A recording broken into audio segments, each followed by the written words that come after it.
He snapped ropes like shoelaces and single-handedly subdued an entire army. Samson wasn't just strong, he was the Old Testament savage and the Philistines' nemesis, killing thousands of men with no weapon. Just how many people did Samson kill altogether? And how was he able to achieve this feat single-handedly without a sword? Let's talk about it. Right from the first time Samson was mentioned in the Bible, it was clear that he wasn't an ordinary human. His birth was tied to the atrocities of the Israelites, which made God deliver them into the hands of the Philistines. However, as soon as God was ready to deliver them, he sent an angel to the home of a certain man in Zorah named Manoah. This man had a barren wife, whose name isn't explicitly mentioned in the Bible, but according to the ancient rabbinic tradition, she goes by Hazelelponi, mentioned in 1 Chronicles chapter 4, verse 3, which lists the clans of Judah. Both Manoah and his wife received a message from an angel saying they would give birth to a child whose head must not be touched by a razor, who will be God's Nazarite, and who will deliver Israel from the Philistines' oppression. Thus, Samson's purpose was crystal clear. However, his killings didn't start until he became an adult, old enough to have a wife.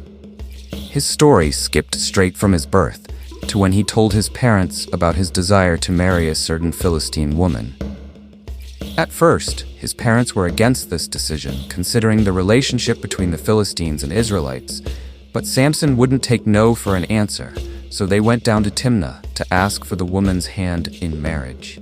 And there, Samson marked his entry into death-dealing. Not in the way you imagine, though. His first kill had nothing to do with a human, but it was a notable one. While Samson and his parents were in Timnah, Samson, while alone, saw a young roaring lion come at him suddenly, and with his bare hands he ripped the animal apart. After this killing, Samson and his family finalized the wedding plan, and a date was fixed for the wedding ceremony.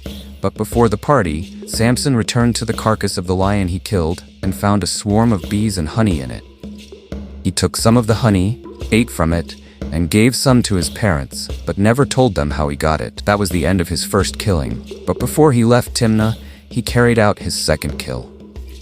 At the wedding party, 30 men were given to Samson to keep him company, and there he challenged the 30 to a riddle that says, "Out of the eater came something to eat, out of the strong came something sweet." He then offered a wager. If they can solve the riddle in 7 days, he will give them 30 linen garments and 30 sets of clothes, but if not, they owe him the same. The men tried so hard, but they couldn't figure it out, so they thought of the easiest way to get the answer. They called Samson's wife and threatened to burn her and her father's house to ashes if she didn't coax the answer from Samson. She then nagged her husband until he told her the answer, and then she told the answer to her people. On the 7th day, which was the last day of the feast, the Philistines answered the riddle correctly and demanded that Samson keep his end of the deal. This betrayal got Samson mad so much so that he decided to take the lives of 30 Philistines, strip them of their belongings, and use their clothes to pay his debt. After that, he left the feast without his wife. This made the bride's father give her out to one of Samson's companions, as he believed that Samson was no longer interested in his daughter. But Samson came back for her, only to find out what his father-in-law had done. This infuriated Samson the more that he burned the Philistines' vineyard, their grain, and olive groves. The Philistines didn't take this well either, and what they did eventually led to his third kill. The Philistines burned Samson's wife and her father alive to get at Samson for destroying their food supply. But unknown to them, this would only lead to more bloodshed. Once Samson heard what they had done, he swore to get even, but in reality he did more than get even. He attacked them viciously and slaughtered many of them. After that, Samson went down to a cave in the rock of Etam and stayed out of sight.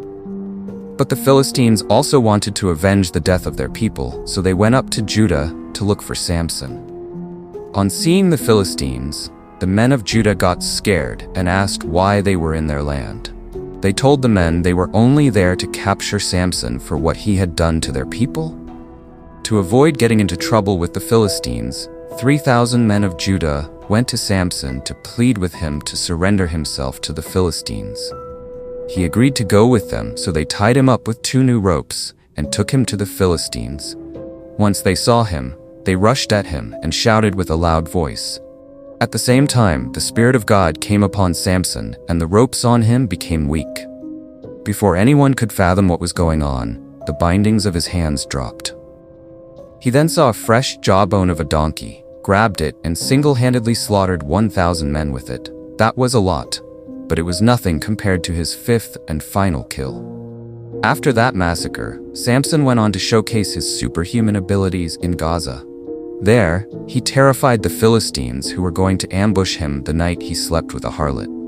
While they waited, Samson woke up in the middle of the night and ripped off the doors and posts of the city gates that were supposed to trap him effortlessly. He lifted them to his shoulders and carried them to the top of the hill facing Hebron. Although the Bible doesn't mention what happened to the Philistines who planned to kill him, it's safe to assume that anyone would be terrified to attack someone who just pulled that massive stunt. The men probably left quietly, feeling defeated already, but that feeling didn't last for too long. Samson soon met the infamous love of his life, Delilah. Again, a Philistine. It was so easy for the lords of the Philistines to approach Delilah concerning the capture of Samson. But this time, they didn't go with a threat, but with a bounty. 5,500 shekels of silver. Delilah's task? Find out the secret of Samson's great strength and boom, the money becomes yours. Samson's strength was his sole protection, so he was dubious about telling Delilah his secret.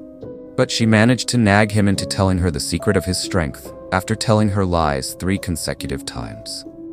On the 4th attempt, Samson told Delilah that all she had to do was shave off his hair and his strength would leave him. She immediately sold the information to the Philistines and had Samson's hair shaved by a man while he was asleep. After that, she woke Samson to inform him that the Philistines were on to him, and Samson in his ignorance somehow believed he was still as strong as he used to be. But to his surprise, he was easily captured by angry and violent Philistines, who immediately gouged out his eyes and took him to a prison in Gaza. However, Samson's hair started to grow while he was still in the prison, symbolizing hope and restoration. He remained in prison as a captive and nothing more, until the Philistines organized a party to celebrate Samson's fall. As you must have imagined, they ate and drank so much that one of them thought it was a good idea to bring out Samson for entertainment. Samson, who was still blind, was assigned a guide who walked him to the temple. Once Samson was out, he asked the guide to place him between the pillars that hold up the temple where the celebration was going on, and he did. Samson then called upon God and asked for strength just one more time so he could avenge his 2 eyes with a single blow. He then reached for the 2 pillars, leaned on them, and said, "Let me die with the Philistines." Samson then pushed with all his might, and down came the temple, crushing the rulers and everyone in it, about 3,000 of them. Therefore, Samson killed more people in death than he did when he was alive. Altogether, Samson single-handedly killed over 4,000 people throughout his lifetime. If you think he had the craziest kill count, you should watch this video that talks about every genocide in the Bible.